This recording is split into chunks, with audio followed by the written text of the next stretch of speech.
पाकिस्तान की जो इंटेलिजेंस एजेंसियां हैं वो हाइब्रिड वॉर से किस तरह से निपट सकती हैं?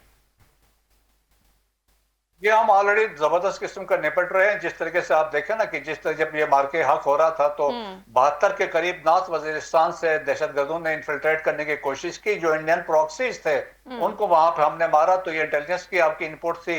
अब रिसेंटली संबाजा में आपने 57 जो अफगान दहशतगर्द आए थे उनको मारा।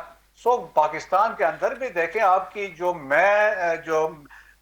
जो आपकी इंटेलिजेंस एजेंसी आईएसआई का बड़ा कलीदी किरदार है, खासतौर पर जब हम बात करते हैं टेररिज्म के अगेंस्ट।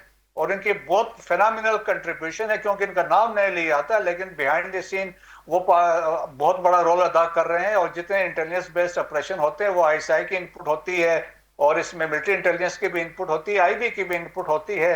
लेकिन यह है कि पाकिस्तान का एक पुरअज़म है, एक अज़म है कि हमने दहशतगर्दी को एटॉल का शिकस्त देना। अगर हमें वहां दहशतगर्दी जहां से हो रही है, जिसका मंबा है, अगर वहां पे जाके स्ट्राइक करना तो वहां पे स्ट्राइक किया जाएगा।